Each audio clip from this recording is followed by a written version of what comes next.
commence. Commençons donc par l'Amérique latine. Qui découvrit l'Amérique et en quelle année?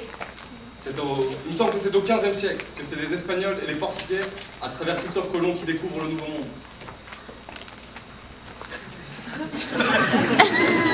Pion espagnol et pion portugais, les territoires de l'Amérique latine.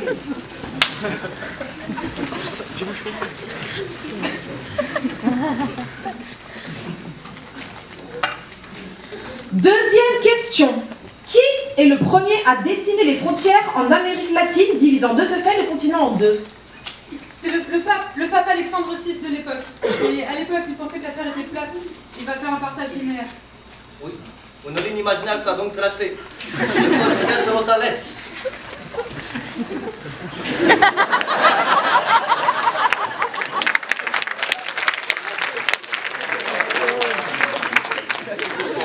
Bonne réponse. Question suivante. Quelles sont les réactions des colons suite au traité temporel? Ah, je sais. Les Espagnols se sentent lésés parce que les Portugais bénéficient de l'Est alors qu'eux ne disposent que de l'Ouest. C'est en 1500 que le Portugal prendra le Brésil et seulement en 1502 que les Espagnols auront la Patagonie.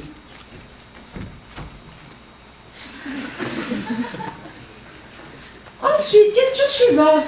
La création de frontières au sein de l'empire colonial espagnol fut-elle compliquée? Bien plus simple qu'ailleurs, en tout cas. Il n'y avait quasiment personne sur ces territoires.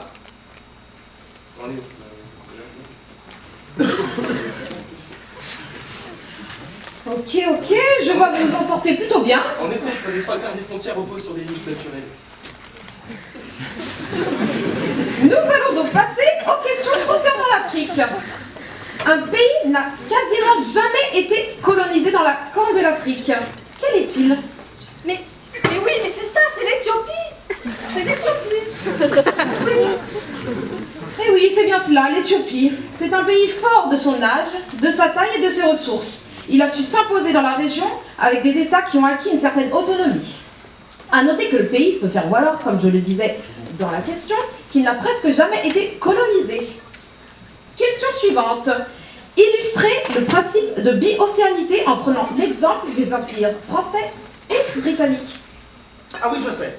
Alors les empires français et anglais sont en opposition là-dessus parce que les Français et les Anglais essayent de former des continuums territoriaux de leur territoire, mais ils n'y arrivent pas.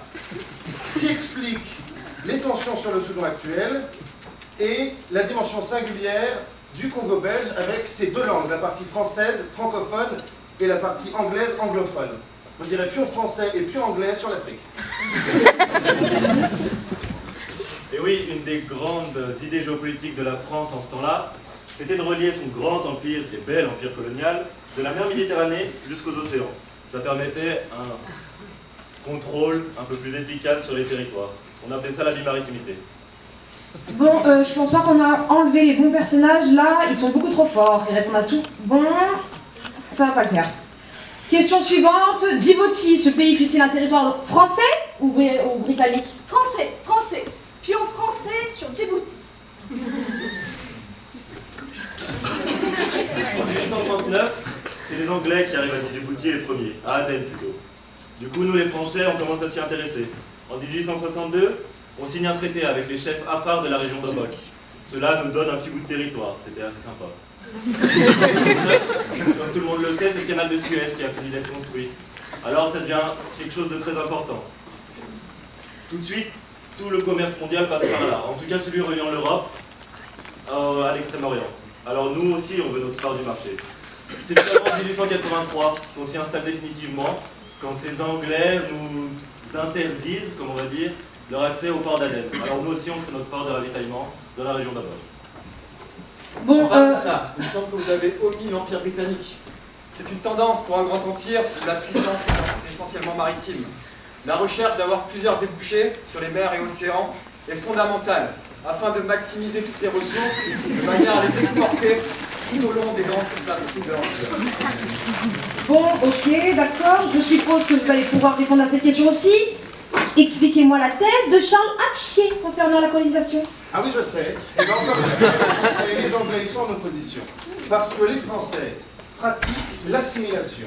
C'est-à-dire que le peuple conquis doit abandonner sa culture et épouser les valeurs universelles de la République. Alors que les Anglais, eux, ils pratiquent l'indirect rule, c'est-à-dire qu'ils se basent sur les élites locales pour gouverner. Enfin, dans les deux cas, c'est l'Europe qui contrôle. Charles Apshie va nous expliquer dans sa thèse qu'il distingue trois types de colonisation. On a les premiers, les Britanniques, avec leur autonomie. Les Espagnols qui, eux, parlent d'assujettissement, et nous, bien sûr, les Français, d'assimilation.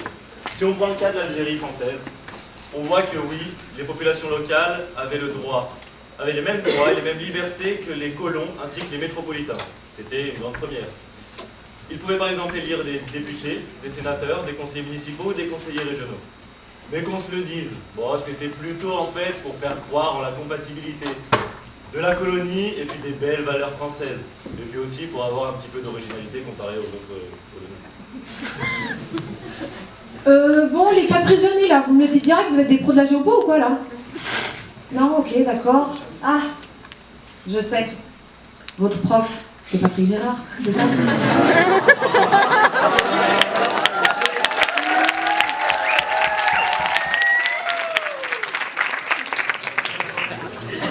Bon, question suivante. Quel pays prend son indépendance en 1951 suite à une colonisation italienne? La Libye. Pion italien sur la Libye.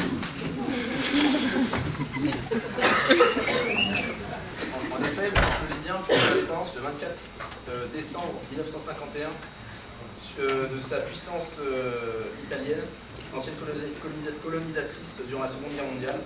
Ce sont notamment les Français et le Royaume-Uni qui participent à rendre l'indépendance et la souveraineté à ce pays.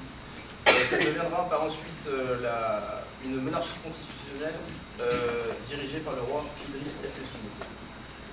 Ok, bon, je vois que cette épreuve est réussie. Félicitations. Vous avez donc répondu correctement à toutes les questions. Je vais donc maintenant vous révéler la clé.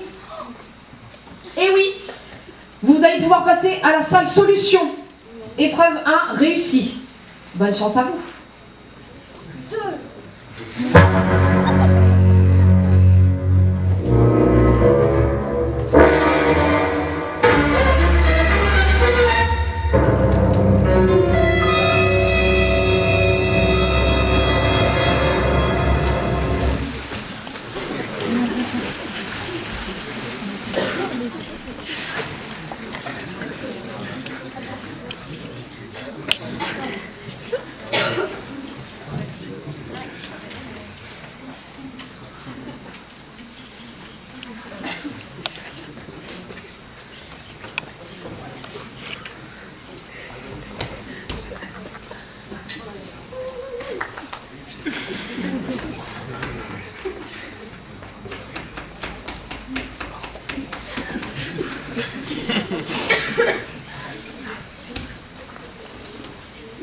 Ah bah je vous verrai, vous, à notre place, hein.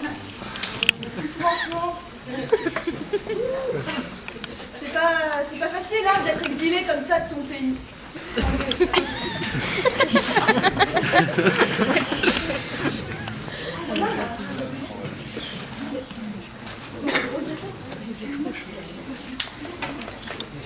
Bonsoir. Désolé pour l'attente, mais avec tous ces conflits. Bonsoir à vous. Voici votre deuxième épreuve. Les guerres coloniales créatrices de nouvelles frontières. Mettez-vous en ligne. Il y aura 4 manches. À chacune d'entre elles, il y aura un sujet de conflit et de convoitise. Vous vous opposerez avec des arguments et des faits historiques. Celui qui propose le plus d'arguments gagnera l'objet de tous les conflits. Vous allez vous battre contre une équipe adverse, l'équipe Anonymous. Je peux appeler 2 pays à la fois. C'est bien compris ?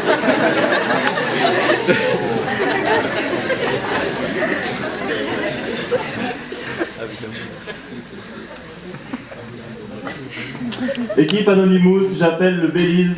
Équipe, les joueurs, j'appelle le Guatemala. Vous vous battez contre le couloir maritime et pour l'indépendance de Belize.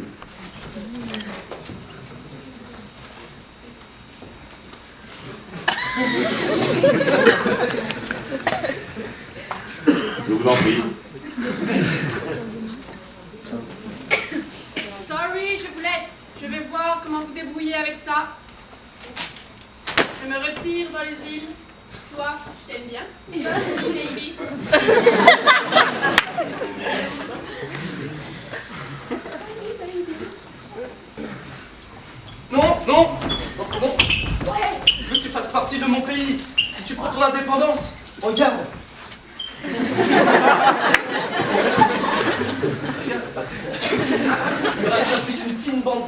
accéder à la mer des Antilles, je devrais passer 2 zones maritimes, la tienne et celle du Honduras. Il me faut les îles de Ranguana et de Sapodilla. Je veux élargir ma zone économique exclusive. Ferme-la. Tu me mets de mon côté, sinon dès 245, je l'annexe. Je l'annexe en 263. Je déclare. Écoute, ça ne sert à rien de t'énerver, et puis tu sais, j'ai l'Angleterre de mon côté. De plus, c'est... Écoute, ça sert à rien de t'énerver, et puis j'ai l'Angleterre de mon côté. Bon, très bien, alors ok, gros, cette année 1981, je vais faire comme un jardin, je te laisse indépendant. Merci beaucoup. Merci. Je t'offre un couloir maritime envers la mer des Antilles, ainsi qu'un accès privilégié à mes ports. Prends l'accès maritime, je prends l'indépendance. Très bien, je n'ai rien à ajouter. Bravo, vous remportez cette première manche. Passons à la suivante. Pour la suivante, j'appellerai le Venezuela, la Colombie qui se battent pour l'archipel de Los Monros et de son pétrole.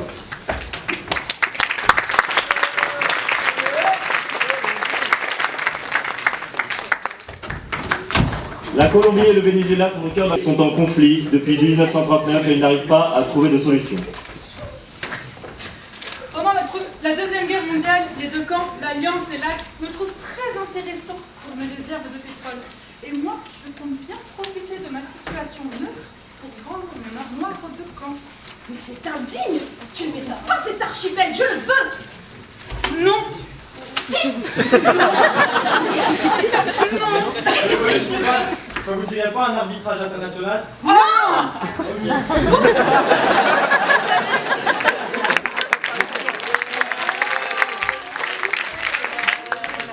On est dans les années 70 maintenant, tu pourrais pas faire un partage 50-50? Pas content!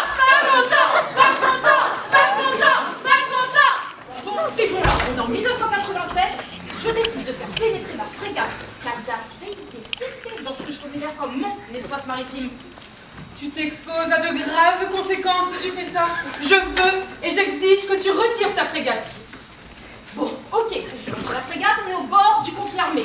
Mais par contre, je veux l'archipel! On avait parlé d'un arbitrage international, toujours pas? Bon, qui est d'accord? Bon, en fait, on va faire plus simple. Je le prends et c'est réglé. Et oui, avec les conflits internationaux trouvent leur origine dans des tracés arbitraires et mal définis des frontières. Mais parfois, il s'agit simplement d'agrandir son territoire pour des ressources. La Grande Colombie de 1832 étant échouée, cela aboutit directement à ce conflit, qui dure encore aujourd'hui, et même le tribunal pénal international n'a pas réussi à trancher. Très bien, vous remportez cette scène. À la suivante. J'appelle pour celle-ci l'Argentine, l'Uruguay et le Brésil, avec pour objet de convoitise l'Uruguay tout entier.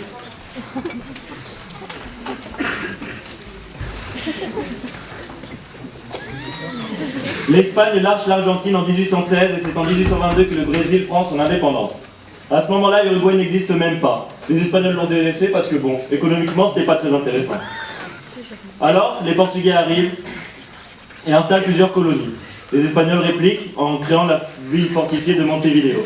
En 1810 et 1811, l'Argentine lutte pour son indépendance. Des révolutionnaires uruguayens viennent donc les aider. Bon, et bien maintenant, les Espagnols et les Portugais se retirent du continent. 1821, c'est une année de ton annexion. Non, je refuse ton annexion. De 1825 à 1828, une armée populaire, Frente y Tres Orientales, te déclare la guerre. Je te soutiens. 1828, je déclare donc pour l'indépendance. Serais-tu prêt à me rejoindre pour une alliance? Ah, avec plaisir. En tant que pays hispanophone, cela me permettrait de lutter contre le Brésil, qui est un pays lusophone. Bon, ouais, d'accord. J'accepte. Puis il nous servira de petite victoire de combat. Hein. On va pouvoir régler nos opinions politiques, on choisira des candidats différents à chaque élection. Hein.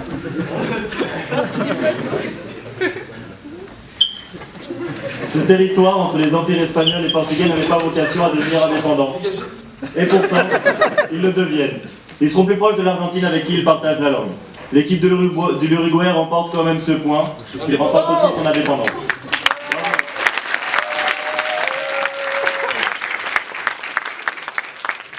rappelle pour cette manche suivante l'Uruguay, le Brésil, l'Argentine et le Paraguay qui se battent pour du coton.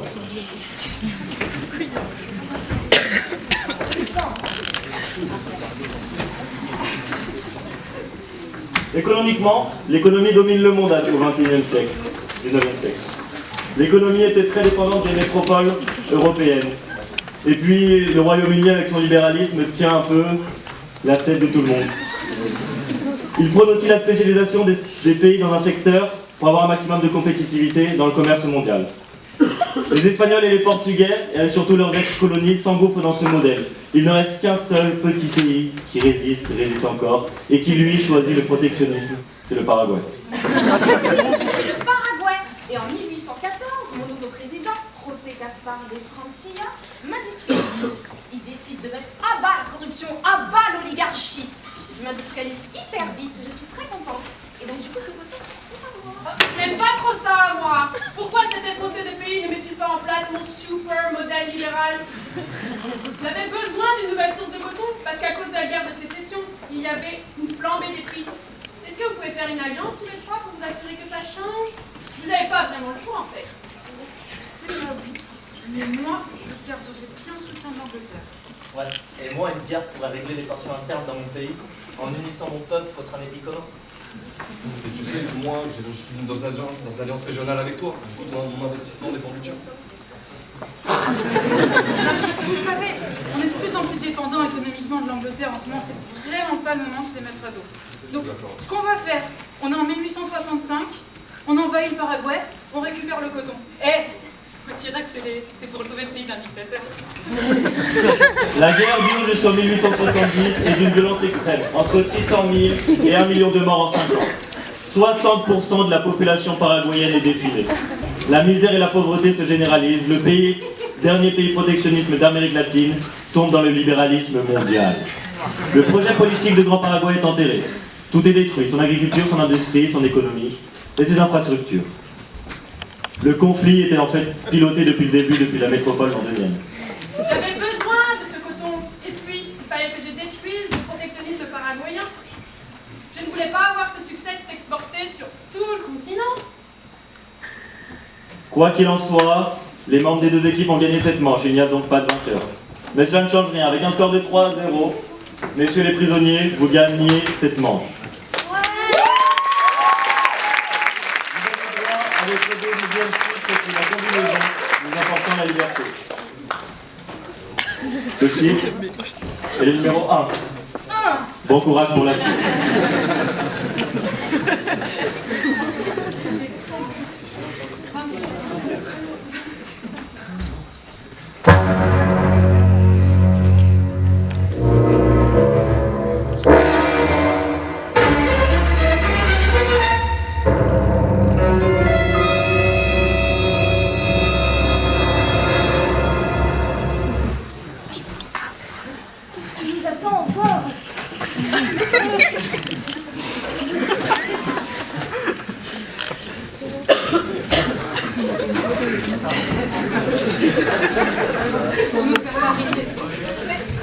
Moi, je sais pas.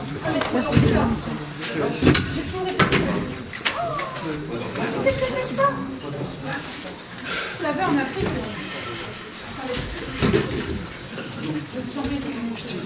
C'est quoi ces noms d'oiseaux? Tiens. Moi, je prendrais vraiment... Qui veut Carrefour? Bah, moi, je veux bien.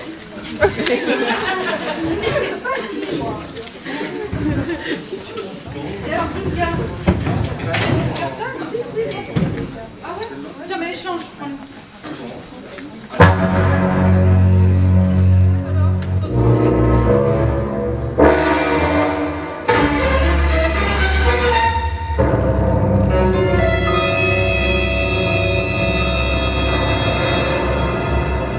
Ouais, même chez les animaux, quand on fait des kidnappings, des fois on a des problèmes techniques.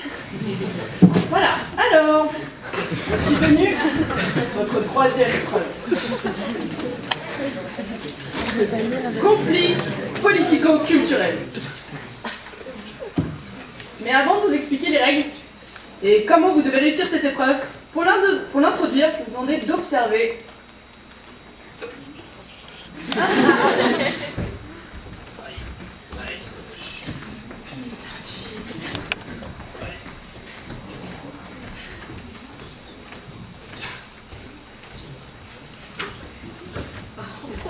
Stop.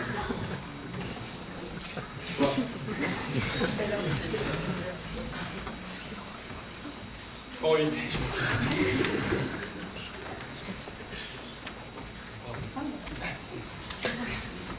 Sors d'ici. Au milieu.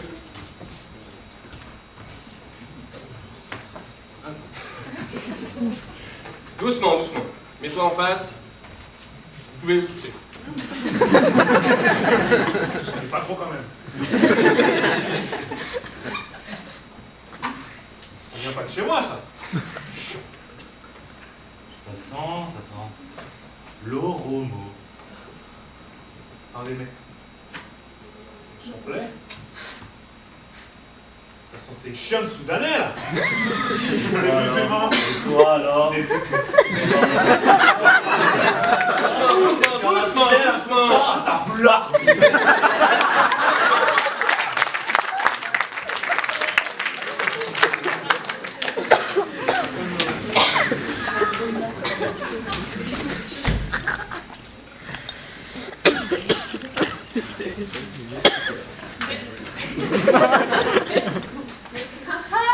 Un Africain, un Noir.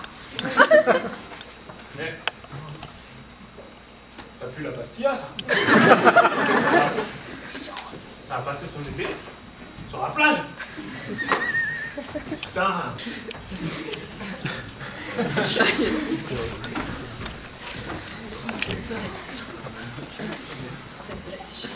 Ah, c'est pas, mais c'est un infidèle, c'est un mécréant, le pire ennemi de l'islam. Tu oses t'adresser à un notoire membre du califat comme ça? Tu mérites la mort, apostat! Doucement. Maintenant que vous avez eu une démonstration que la culture au sens large est source de conflits anciens et bien racinés, nous avons décidé de laisser exprimer ces conflits sur un ring. Vous allez devoir prouver votre connaissance de ces conflits pour gagner cette épreuve. Il y aura plusieurs rounds. À chacun d'eux, j'appellerai un ou plusieurs membres de votre équipe. L'arbitre qui est ici vous donnera le rôle d'un pays, une ethnie ou autre, en des rôles qui vous seront donnés, ou un ascendant sur les rôles des Anonymous. À vous avec vos connaissances de le prouver pour mettre bien votre adversaire KO. L'arbitre arrêtera le combat quand il décidera le combat gagné par l'un de vous. Je pourrai ensuite vous préciser les informations sur ces conflits. Passons au round number 1. Djibouti, j'appelle les Issa et les Afars.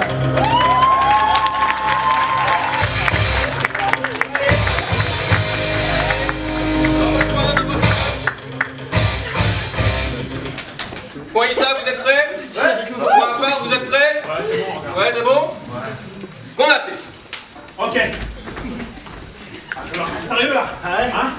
Depuis 1960 jusqu'à l'indépendance. Ouais, mais en 77 En 77, c'est l'indépendance, et du coup, les Issa prennent l'avantage.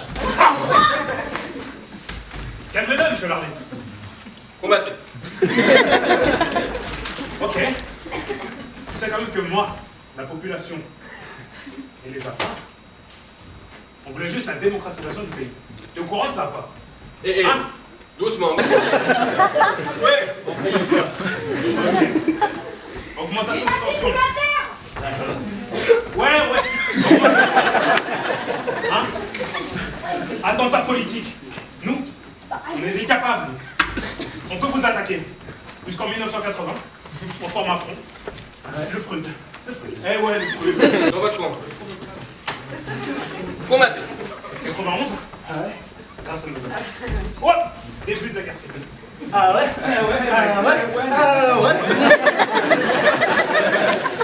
Ouais, mais sauf que le 24 décembre 94, fin de la guerre civile, grâce au soutien du gouvernement français, il y a un problème. C'est qu'il y a une partie des Afars qui ne veulent pas se rendre, et du coup, ils continuent la lutte sous forme de lutte armée.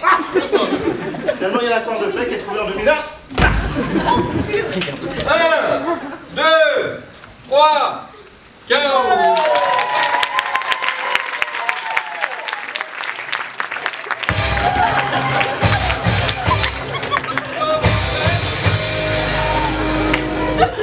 Soudan, vous êtes prêts dans votre coin? Soudan, vous êtes prêts dans votre coin? Allez, pas de combat. Combat. Le Soudan est un pays qui comprend de nombreuses divisions ethniques et religieuses. Oui, ethniques et religieuses. C'est beaucoup quand même, hein? En plus, elles ont été renforcées lors de la colonisation. Mais lors de la décolonisation, en 1956, lors de cette décolonisation-là, le Nord tenta d'islamiser le Sud contre son gré. Mais le Sud résista. Et le gouvernement est du Sud. En 2011, par référendum.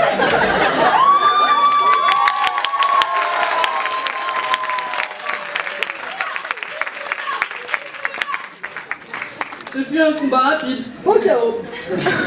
Pour préciser, cette division s'explique en partie par sa position géographique qui se situe entre le monde nord subsaharien et le monde arabe, mais aussi par les nombreuses influences extérieures survenues au cours de l'histoire. En 640, les Arabes venus de la péninsule arabique conquièrent la zone nord du Soudan, islamisant et arabisant les populations.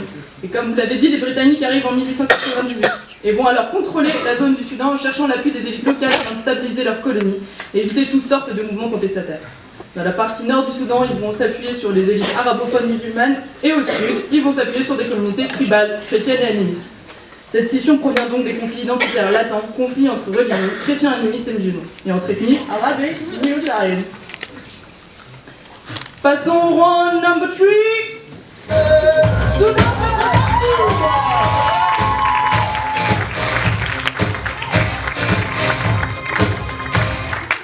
Soudan dans votre coin, vous êtes prêts? Darfour dans votre coin? Ouais, je suis prêt. Combattez. Ok. Tout comme le Sud-Soudan, moi, le Darfour, je suis peuplé d'une population musulmane, majoritairement arabophone. Arrêtez Cette non-appartenance ethnique Doucement. elle va favoriser le dirigeant à favoriser les... Allez, mec, les minorités d'Arabes en leur donnant un meilleur accès à l'eau et à la terre. C'est en 1980 que les revendications vont commencer. Aïe. Ouais, elles vont s'intensifier encore plus en 2003. Sauf que le gouvernement va employer des milices locales non officiellement. Et ça, c'est vraiment pas sympa. Et ça va engendrer un génocide. Et encore, a été soutenu par la compagnie internationale. Et surtout, il continue encore aujourd'hui à faire des massacres.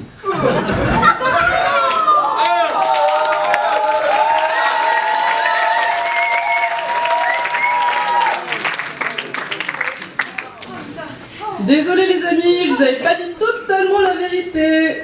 Cette fois, il n'y avait aucun moyen de gagner. Mais vous êtes bien battus en tout cas. Le score est quand même à votre avantage avec 1-2 pour vous. Passons round number 4, Sud-Soudan, Nuer contre Dinka.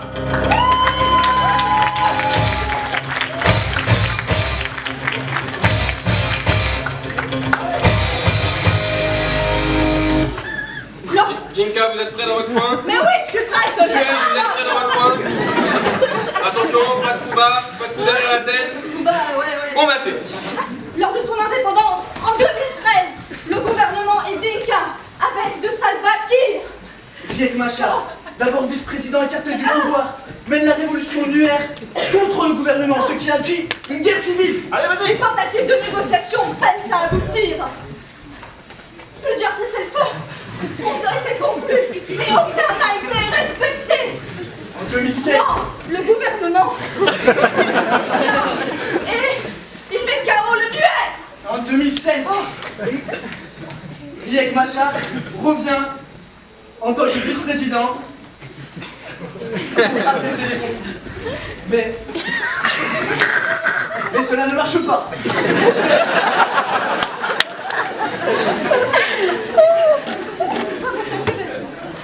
La victoire revient au Nuer. Mais non, c'était moi. Cette guerre civile Annulée. C'était moi. La victoire revient au Dinka.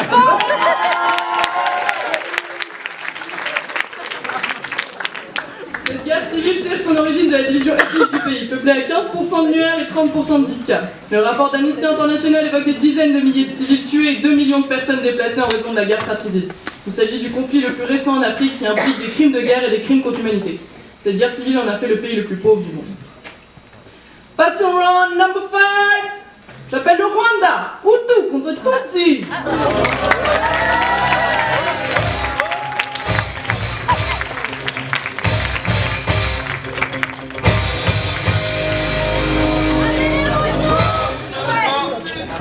Chacun dans son coin. Vous êtes prêts, les Hutus? Les Hutus, êtes-vous prêts? Je suis prête. Les Tutsis, êtes-vous prêts? Bien sûr. Les colonisateurs ont nourri les divisions ethniques qui étaient déjà existantes pour renforcer leur position sur le Rwanda. Ils ont toujours considéré les Tutsis comme étant supérieurs aux Hutus. Mais les Tutsis sont minoritaires. Ils ne représentent que 14% de la population. Cette situation ne pouvait pas durer. Et à l'indépendance, les tensions explosent. Les tensions explosent entre les deux ethnies.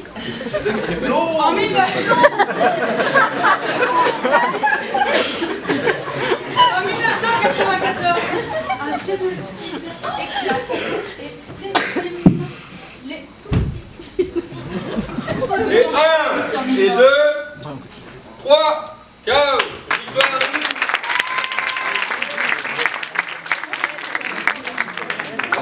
Correct. Et la République démocratique du Congo fait aujourd'hui les frais du conflit. En effet, le pays fait face en grande partie au mouvement M23 soutenu par le Rwanda. Ce groupe armé composé de Tutsis est issu du parti politique CNDP, revendique le retour des réfugiés Tutsis éparpillés au Rwanda et en Tanzanie, ainsi que leur protection face au groupe armé Hutu. Passons au round final, le round 6. Un round complexe puisque c'est la Libye. Contre ses démons internes, j'ai nommé les ethnies.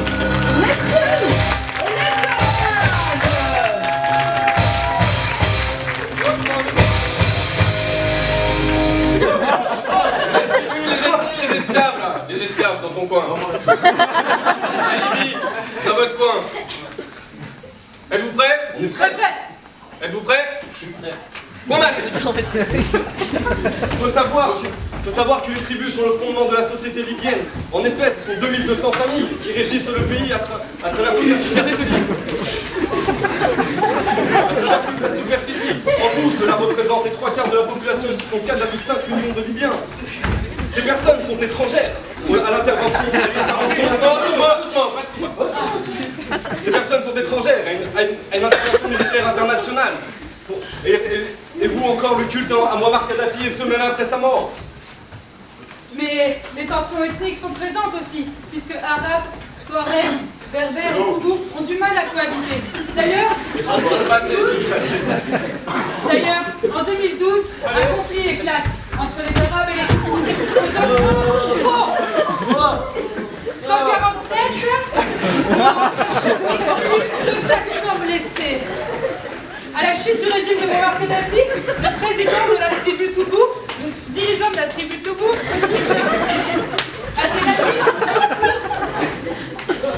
est allé voir l'ONU pour demander contre le nettoyage ethnique dont il était victime. Et à ce moment-là, des revendications ont explosé, demandant la sécession dans la rue. Mais rien de tout ça n'a eu lieu.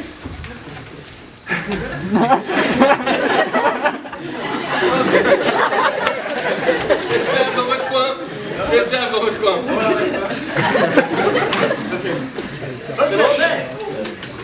Combattez. Non, ça va. Mais sauf que la route d'Afrique du Nord pour les migrants qui veulent atteindre l'Europe devient catastrophique avec des cas qui ne me tapent pas. Avec des cas d'esclavage, avec des cas de torture et des cas de violence. Ça a commencé sous Kadhafi, mais Kadhafi ça allait, il contrôlait la situation. Et tac, en 2011, guerre de l'OTAN. Et l'OTAN fait courir le bruit que les mercenaires...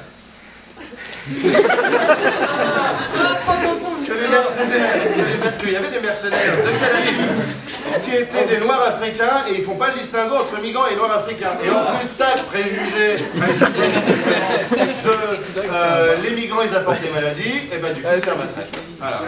Alibi, KO.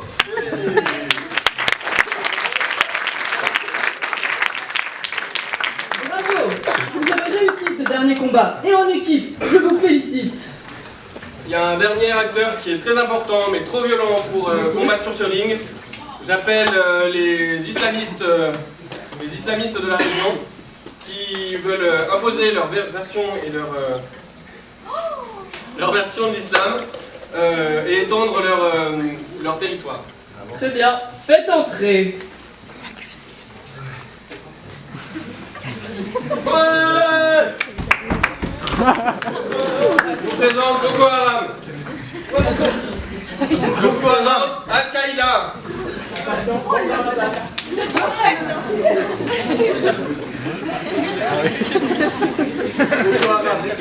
Les islamistes nigérians. Depuis 2009, j'ai tué plus de 13 000 personnes et en ai fait déplacer plus d'1 500 000. Je suis présent aussi au Niger, au Tchad et au Cameroun. J'appelle le dernier acteur, le Shebab, s'il vous plaît. Le Shebab, s'il vous plaît. Le Shebab. Toujours en retard, toujours en retard. Même pour poser des bombes, jamais à l'heure. Pas très très bon. J'appelle le Shebab, que voici. Regardez-moi ce beau barbu. Regardez comme il est beau. Je vous laisse rentrer sur le ring. Salam alaikum. Je suis Akli, Al-Qaïda au Maghreb islamique. Je suis dans plus de 7 pays. Ça s'étend de l'Algérie jusqu'au Mali. J'ai fait plus de 800 événements terroristes en 9 ans et tué 2400 personnes. Et je pense que je vais m'arrêter là.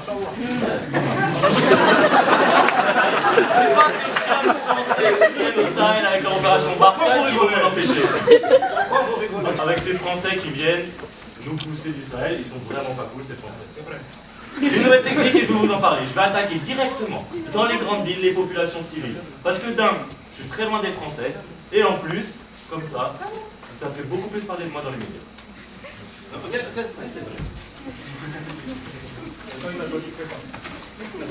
Voilà.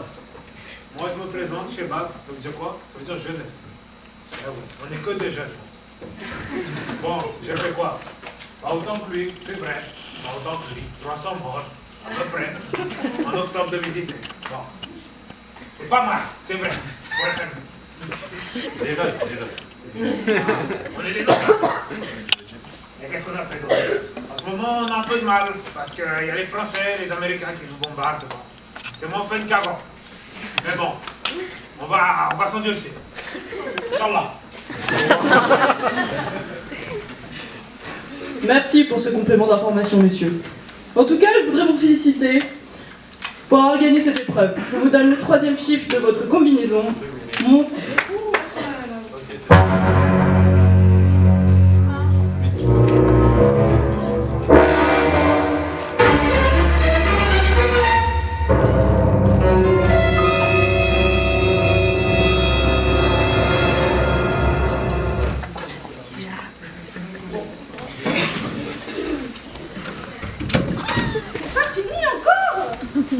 Et non, c'est la dernière épreuve avant la salle solution. C'est sur la Question. Bonjour à tous, je me présente avant tout. Moi, Marc Kadhafi. Ouais, je sais, ça m'étonne, mais comme les Anonymous sont de vieux amis et que les conflits politico-économiques, ça me connaît quand même pas mal, je suis venu leur prêter main forte. Ici, c'est la dernière salle avant la salle des solutions. Voici la 4e épreuve, conflit politico-économique. Le principe du jeu est simple. Vous devez répondre correctement à toutes les questions que je vais vous poser. Place à question pour un conflit.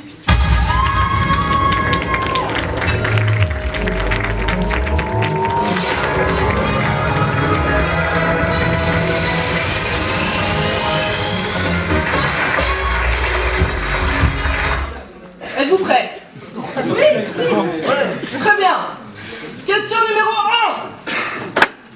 Je suis 2 pays anciennement réunis en un seul, je déteste mon ancien jumeau, mais pourtant reste dépendant, je suis riche et 6 pauvres à la fois, je suis le Soudan et le Sud-Soudan.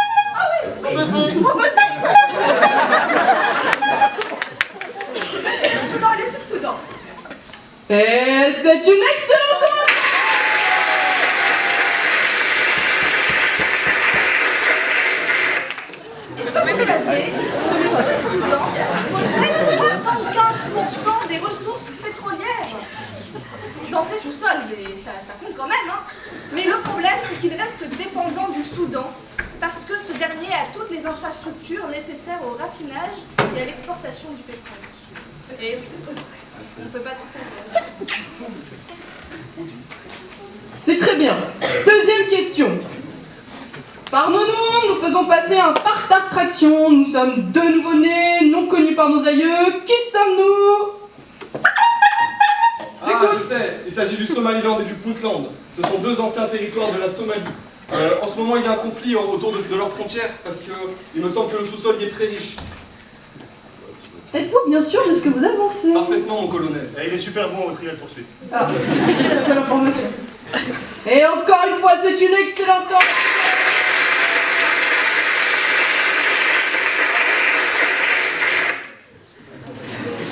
Prochaine question. Je suis une mer située entre l'Arabie et l'Afrique, en proie à des actes de piraterie et contrebande. Je suis reliée à la Méditerranée par le canal de Suez. J'ai la main noire. Non, je suis située entre l'Arabie et l'Afrique. Je suis la mer. C'est la main noire. Mais c'est pas la bonne couleur. Je suis reliée à la Méditerranée, je relie l'Arabie et l'Afrique. Je suis... la mer rouge.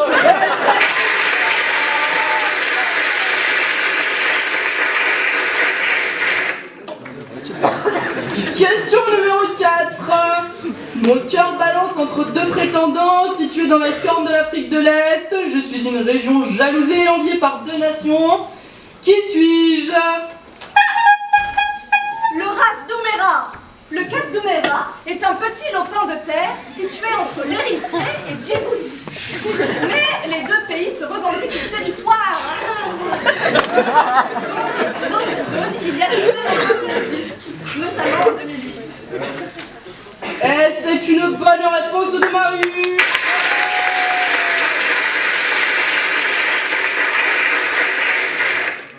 Question suivante. Des tensions existent entre la Somalie et l'Éthiopie. Les deux se disputent pour moi. Quelle région suis-je? C'est la région d'Ogaden. Et si vous voulez plus d'informations à ce sujet, non, rapidement. C'est une vaste région riche en gaz qui est officiellement éthiopienne et que la Somalie a tenté plusieurs fois d'envahir sans succès. Voilà. Excusez-moi. Le son. C'est une bonne réponse.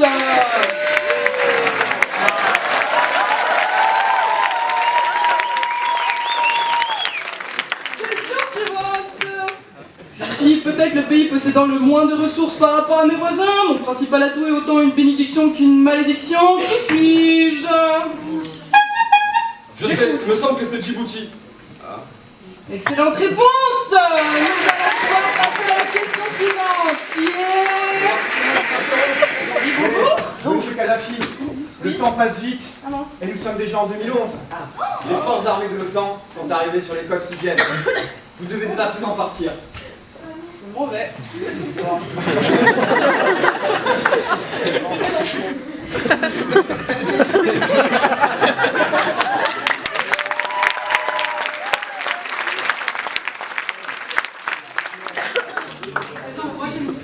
Les grands dirigeants sont ce qu'ils sont, car ils veulent toujours plus de pouvoir, toujours étendre leur territoire, tout en le contrôlant, ce qui mène forcément à des conflits. Bon, reprenons le jeu. Vous l'aurez sûrement deviné, je m'appelle Frédéric Lich, et non Julien Lepers. Et reprenons le jeu pour question point. Nous sommes à la question 7. Je suis une ressource qui provoque sur le territoire libyen des conflits armés, très prisés, on appelle aussi l'or noir. Sachez, c'est le pétrole. D'ailleurs, sur le territoire libyen, les différents clans et organisations tentent de contrôler cette ressource pour asseoir leur pouvoir. Et les zones avec les puits de pétrole et de gaz sont des cibles vraiment particulières en Libye. Et c'est une bonne réponse.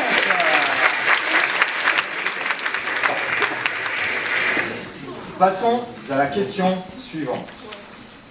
Je suis un héritage de la colonisation française, qui peut être un frein économique pour les pays qui m'utilisent toujours. Je suis le franc CFA. En effet, on relève une différence de développement entre les pays de la zone franc et les pays battant leur propre monnaie.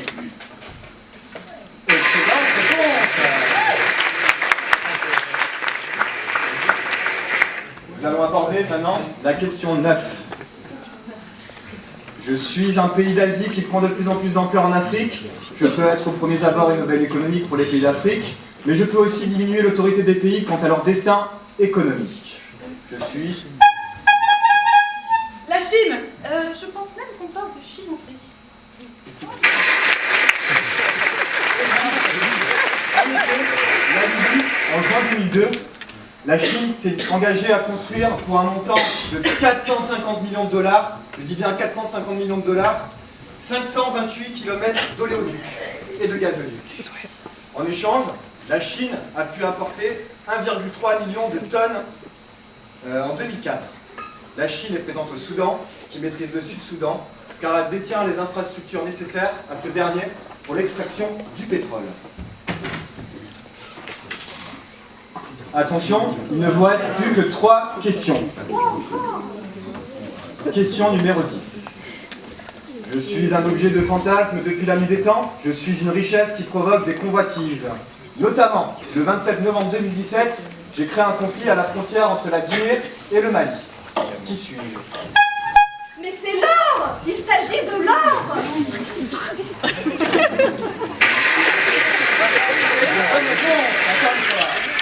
Pas dans leurs frontières. Et nous allons aborder l'avant-dernière question. Question numéro 11. Je suis un conflit qui opposa pendant 4 ans le Ghana et la Côte d'Ivoire. Qui suis-je? Il me semble qu'il s'agit du conflit des champs pétroliers. Situé à la frontière maritime entre ces deux pays, il y a une énorme réserve de pétrole estimée à 2 milliards de barils. Et nous passons donc à la question décisive, puisque c'est la dernière question. Attention, question numéro 12. Je suis une des conséquences de la richesse des sols, pétrole, forêt et diamants.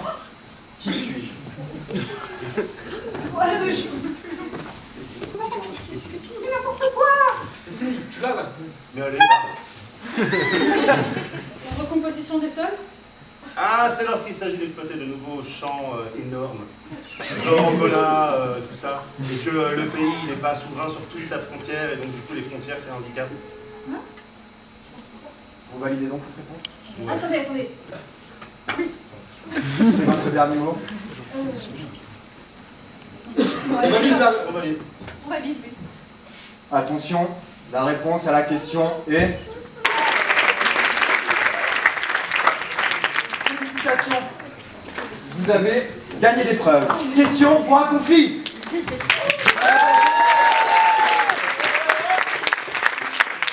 vous révèle donc le dernier chiffre de votre combinaison. C'est le numéro 7. 7! Mais elle est là! Elle est là! On s'en va. La seule solution, mes amis! On vous dit à bientôt!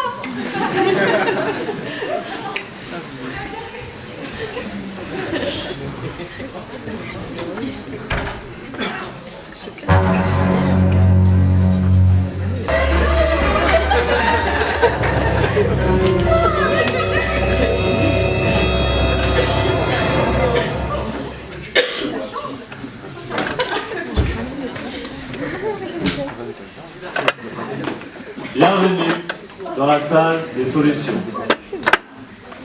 Il ne vous reste que 2 épreuves avant de peut-être acquérir votre liberté. Pour les pièces de ce puzzle, je vais vous poser des questions. Grâce à ces questions, vous aurez des numéros. Grâce à ces numéros, vous aurez les emplacements dans la salle pour avoir les pièces de ce puzzle. Je demande à mesdames et messieurs les spectateurs de bien vouloir les aider, parce que même s'ils ont l'air un peu débrouillards, on n'est pas si sûr. Est-ce que je me suis bien fait comprendre? Oui? Oui? Ah. Alors bon courage. Commençons. Combien d'années Kadhafi est-il resté au pouvoir? Ok, je je sais, c'est 69 2011, ça fait un point 42, 41. Oui, c'est une bonne réponse. 41, qui est à la place 41? C'est chaud, hein? 41. Allez.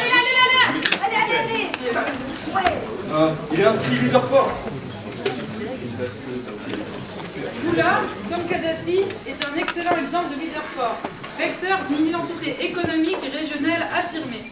Luis Inácio da Silva brigue son premier mandat en 2003, succédant alors à Fernando Henrique Cardoso, président ultralibéral. Lula va alors devoir reprendre un navire en perdition, président d'un des pays les plus inégalitaires de la planète. Pas moins de 53 millions de Brésiliens vivaient en dessous du seuil de pauvreté décrété selon l'OMS. Il était temps de sortir le Brésil de son nombrilisme. Vraiment. Il était temps de sortir le Brésil de son nombrilisme et de s'ouvrir sur le monde. Je vous laisse poser la pièce au sol. Question numéro 2. Combien de fois Lula a-t-il été président du Brésil? 2. Il me semble que c'est 2 fois. Maintenant, multipliez ce chiffre par 8. Ça fait 16.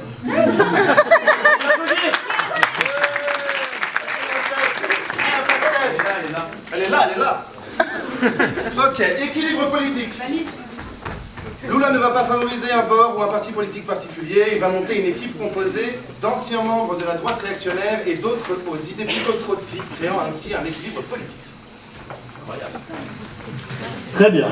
Question suivante. Combien y a-t-il de zones économiques en Afrique? Pour trouver la réponse finale, vous devez les additionner au nombre de pays de la CEDEAO. En Afrique, on a 6 zones économiques. Ok, la CEDEAO c'est 17 pays, 17 et 6. Dans les 23. Ouais, c'est ça. Bravo, vous pouvez aller récupérer la pièce.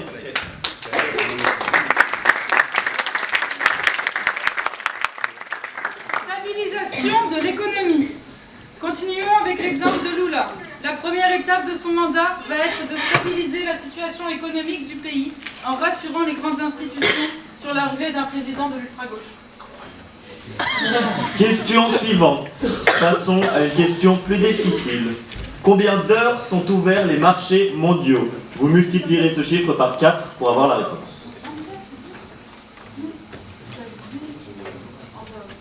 Ok, on va dire 8h30 par jour. Si on multiplie ce chiffre par 4, ça nous donne quoi? Attends, parce qu'il y a des demi là.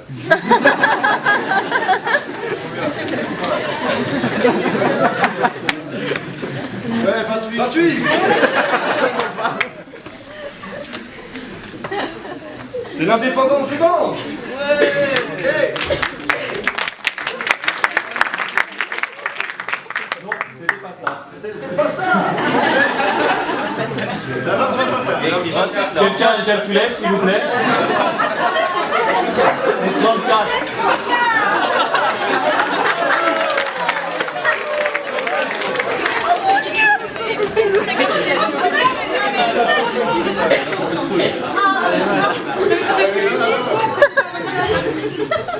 Ouverture des marchés financiers. Lula va inviter les entreprises à jouer le jeu de l'investissement. Et vous allez me dire, comment a-t-il fait ça? Eh bien, c'est très simple. En abaissant les impôts de celles qui accepteront de redistribuer une partie de leurs capitaux dans divers projets. C'est tout simple en fait. Et c'est ainsi que Lula a réussi à relancer la machine économique, la machine de l'économie bien sûr, via le système de la Bolsa Familia. Et voilà. Très bien, vous pouvez assembler votre pièce. Combien y a-t-il de zones francs en Afrique? Multipliez ce chiffre par le nombre de pays présents dans ces zones. On a le droit à la calculatrice ou pas? Non, mais arrête, cette fois-ci c'est un peu plus simple. Ouais, bah moi je dis plus rien. On trouve deux zones en Afrique. Okay. Et je crois que chacune est composée de 14 pays. 2 fois 14. 2 fois 14, ça fait... Ah, là, ça fait 34. Non, ça fait C'est bien ça. Et il s'agit de l'indépendance des banques. Toujours dans un esprit de libéralisation, Lula va donner l'indépendance à la Banque centrale du Brésil. On a ainsi des marchés financiers plus libres. Question suivante. Combien y a-t-il de secteurs d'investissement à Djibouti?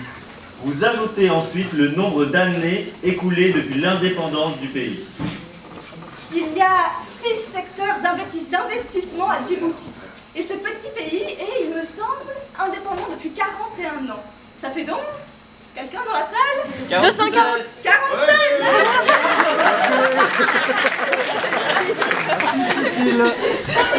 Ces investissements.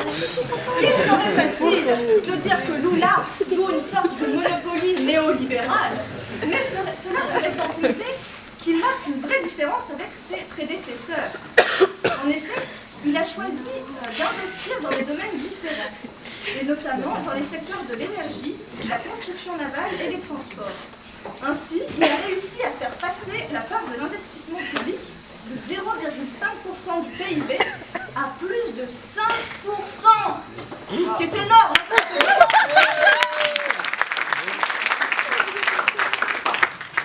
Question suivante. Combien y a-t-il de zones économiques en Amérique du Sud? Allez, à moi les zones économiques.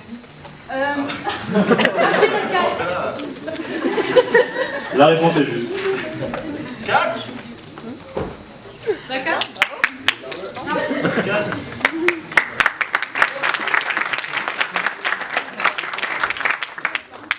La Confédération. Ensemble, on est plus fort. Ah bah ouais. Il existe de nombreux groupements ou communautés identitaires et économiques. Le Mercosur, la CAN, l'UNASUR sont de bons exemples. Ils groupent tous des pays sud-américains et ils ont pour objectif la libre circulation des biens, services et des facteurs productifs. Si on se tourne vers l'Afrique, Kadhafi fonde en février 1998 la communauté des États sahélio-sahariens, SANSAT, qui regroupe alors le Burkina Faso, le Mali, le Niger, le Soudan, le Tchad et la Libye en position de leader. Pour cette dernière, il s'agissait à travers ce regroupement d'initier une coopération avec les pays de l'autre côté du Sahara et de centraliser ses aides et ses flux financiers pour ces pays. Les objectifs de cette communauté sont par exemple d'établir une union économique régionale globale par le biais de programmes de développement communs, de mettre en place une politique d'investissement dans les États membres pour encourager le commerce extérieur. C'est top. Vous avez bientôt fini votre puzzle. Une question plus difficile. Combien y a-t-il de pays africains et sud-américains à l'ONU? En Amérique du Sud, on en a 33. Et nous 50, je dirais. Bah, là, alors ça fait 87. Eh ben oui. Bah oui.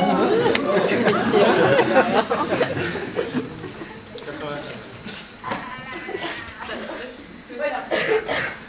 Du régional à l'international. Lula va alors inscrire le Brésil dans une dynamique non plus régionale, mais internationale. Il a vu les choses en grand. Sa place dans le G20 va accentuer sa soif de reconnaissance sur la scène internationale. Nous venons de voir qu'avec ce cas précis, le Brésil mené par Lula a réussi à avoir un tout autre soft power. Désormais, le Brésil n'est plus uniquement assimilé au foot, hein, bien que ça soit pas mal, mais aussi aux BRICS et aux pays émergents.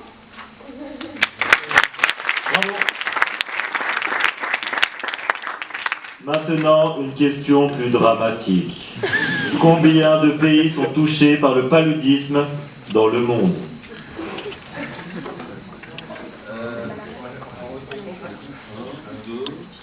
Je dirais 80 €.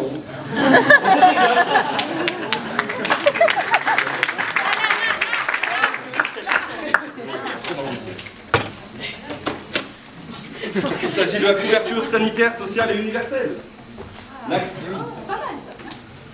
L'accès à la santé est un véritable enjeu mondial. De nombreuses personnes en Afrique et Amérique du Sud n'ont pas accès aux médicaments et soins sanitaires de base. Ceci a des conséquences, bien entendu sanitaires, mais également économiques. Pour la première fois, un Africain, un Éthiopien, Tedros Adhanom Ghebreyesus, est devenu le président de l'OMS. L'une de ses priorités est d'instaurer une couverture universelle afin que chaque citoyen du monde ait accès aux soins de base. Oh. C'est beau, c'est beau. Et maintenant, la dernière pièce pour votre puzzle. Plus qu'une question. Concentrez-vous et répondez avec pertinence.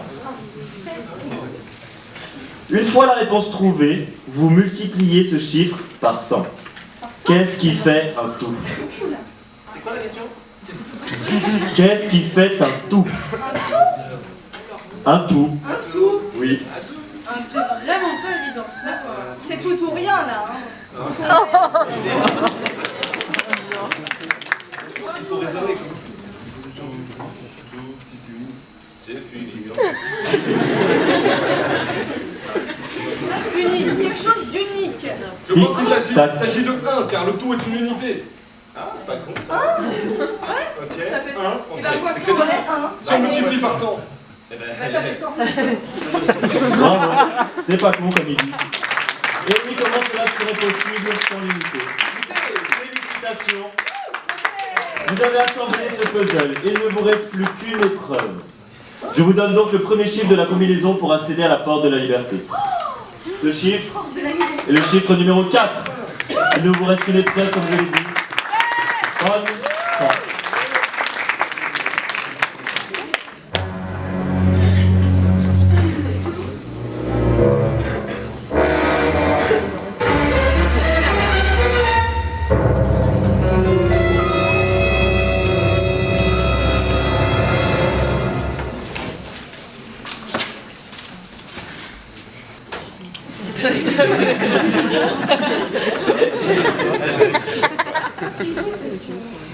Nous, on a hâte de rentrer chez nous, hein, quand même. Hein? Non? Hein? Ah, mais ok, mais c'est Ah là là, mais dur, qu'est-ce ouais. qu'ils font? Ils ont ramené le bonheur. Bonsoir à vous, mes enfants. Bonsoir. Je suis très fier de vous. Ah, c'est gentil. Vous avez appris que ces épreuves en faisant preuve de patience et de courage. Vous vieux, aidez-moi. Sur le dos du vieux.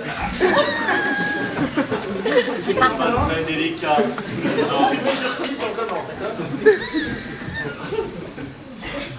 Alors, je suis la sagesse à nos yeux.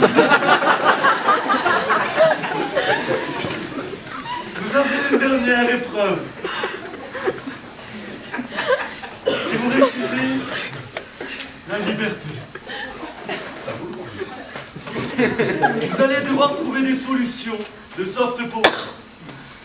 À chaque énigme réussie, j'appellerai de vieux amis qui viendront vous expliquer des notions importantes. Êtes-vous prêts? Oui, nous le sommes. On est prêts, L'ancien. Première énigme. Gère donc de l'éducation humaine du XVIe siècle. Phénomène universel et invariant culturel, cette activité institutionnalisée aux règles internationales réunit des milliards d'adeptes. La cuisine? L'astronomie? Non, le coït. Mais non, enfin, voyons, il s'agit du sport. C'est correct. Veuillez accueillir la première équipe féminine de bobsleigh du Nigeria.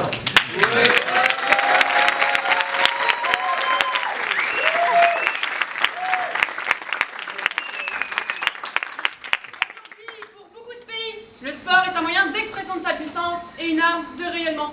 En effet, les pays se mettent en compétition, mais sont surtout unis autour d'une même passion. Comme le disait notre ami Jean-Christophe Victor, le sport peut réconcilier les territoires, mais aussi soigner l'image d'un pays. Et oui, nous sommes la première équipe du Nigeria qui fait du bobsleigh et on a participé aux JO 2018 d'hiver. Nos parents, ils sont nés au Nigeria, nous aux États-Unis, mais on a quand même des idées pour ce pays, pour le faire rayonner à travers le monde. Et en plus, on a réussi à faire parler de nous. On a été reçus par la présentatrice, Ellen DeGeneres. Ah, c'est magnifique. Ah, je sais pas ce que vous en pensez les filles, mais avec nos combinaisons là, on va cartonner, on va même détrôner le roi du Wakanda là, Black Panthers. C'est clair. Et en Les politiques, les dirigeants politiques, c'est des petits malins parce qu'ils ont compris que le sport c'était un moyen de faire rayonner leur pays. Bah, comme Lula. Lula, il a voulu montrer un Brésil fort en faisant venir 2 événements sportifs très importants, la Coupe du Monde et les Jeux Olympiques. Voilà, c'est ce que j'ai à dire. Allez filles, c'est parti. Wakanda, Nigeria.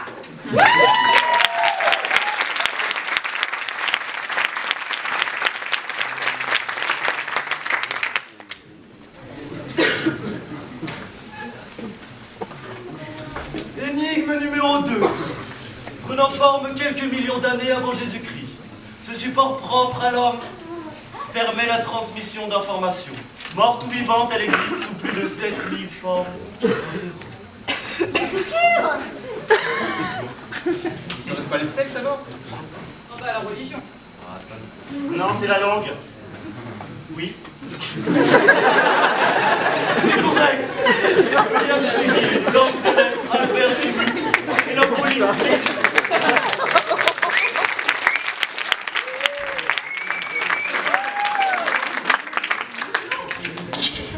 Bonjour à tous, je pense que vous ne me connaissez pas tous, mais je m'appelle Albert Lula et j'ai écrit un livre.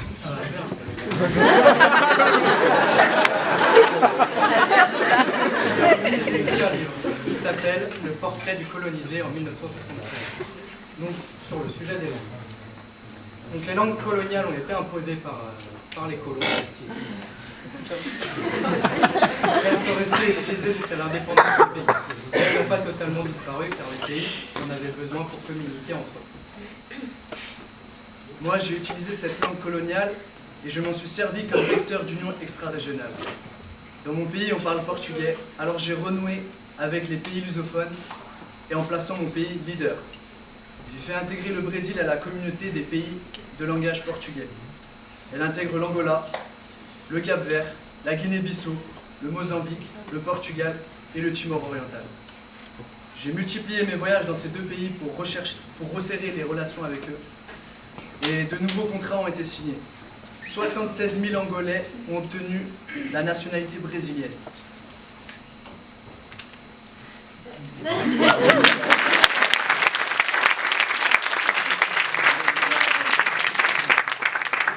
Numéro 3.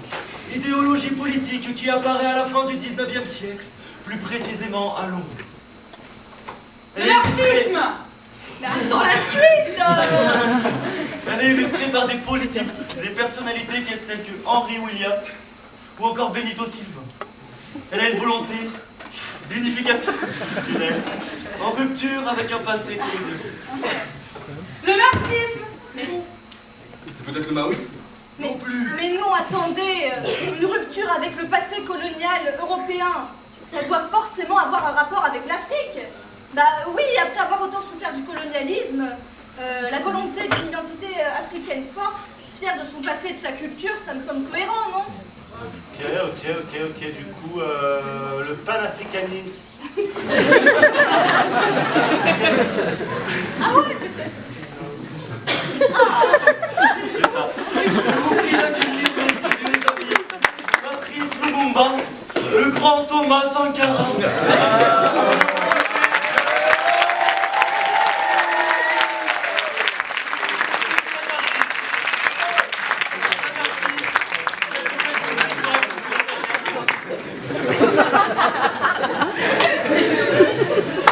À vous, jeunes gens. Je suis Patrice Emery Lumumba, ancien Premier ministre du Congo, de la République démocratique du Congo. J'ai activement participé à l'indépendance de ce pays. Et avec mon ami Thomas Sankara, ici présent, l'ancien président du Burkina Faso, un pays anti-impérialiste, nous avons vigoureusement participé à l'expansion de ce magnifique panafricanisme. Je vous passe le salut fraternel d'une population de 7 millions d'habitants, d'hommes, de femmes et d'enfants, qui refusent de mourir dans la faim, l'ignorance et la peur. La fin progressive de l'esclavage en Amérique latine nous a poussé, nous, Africains, à une prise de conscience et de réflexion sur le sujet. Nous avons voulu montrer la fierté de notre passé, de nos ressources, de nos racines, mais surtout de notre coutume. L'objectif, bien sûr, était de regrouper la solidarité africaine. Alors, ceci étant fait, je vais m'asseoir.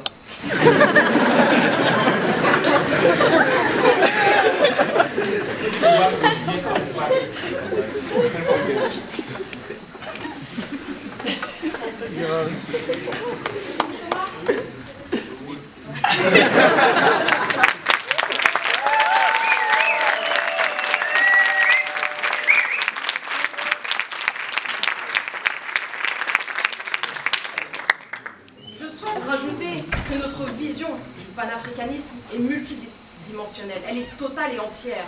La culture, sociale, politique, c'est la raison pour laquelle, avec mon ami et tant d'autres, nous avons une vision qui est entière du peuple africain et nous allons le relever. Alors, ce panafricanisme que nous avons tant défendu, jusqu'à la mort d'ailleurs, nous a permis dans les années 60 de rayonner et de ramener les foules, de ramener nos pays dans l'indépendance.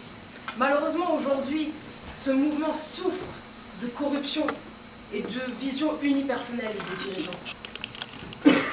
And God created man upon earth, you know. From the Adam and Eve time, and Adam and Eve them have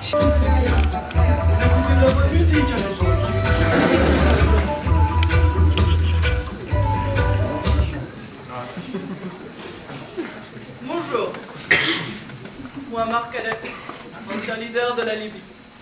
Moi aussi, j'ai voulu contrer le colonialisme étranger. Et pour cela, j'ai voulu libéraler. J'ai soutenu les mouvements de libération nationale, comme en Angola ou au Mozambique. J'ai donné la lumière à votre mouvement à la fin des années 90. J'ai voulu créer des institutions et organes forts en prenant pour référence le modèle de l'intégration de l'Union européenne.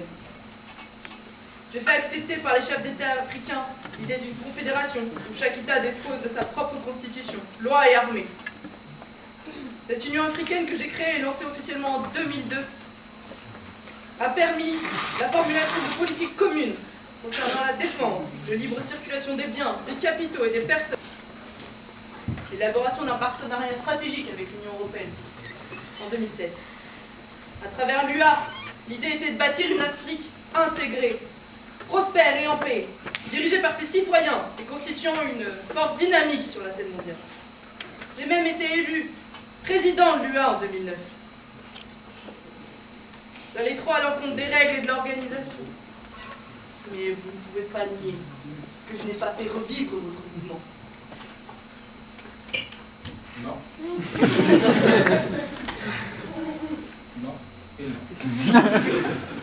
Je te rappelle que tu as été un fervent serviteur du panarabisme. Et maintenant, tu as voulu tourner la situation pour des intérêts purement économiques, d'où tu t'es retourné vers le panafricanisme 80. Tu as attribué des bourses aux étudiants africains, si tu veux mieux, c'est légalé, pour qu'ils aillent faire des recherches sur la langue arabe et l'islam. Il est même allé jusqu'à la création d'une université au Congo-Brazzaville. Mais je vais te dire une chose. L'esclave qui n'assume pas sa révolte ne mérite pas que l'on s'accorde sur son sort. Main dans la main, bien sûr, nous le continent africain, nous pouvons battre l'impérialisme. Quand le peuple est debout, l'impérialisme tremble. Abat l'impérialisme.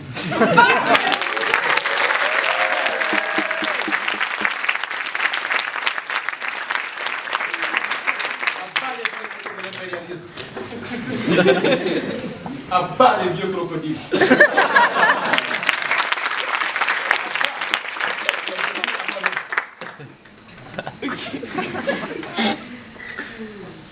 Je me le dis.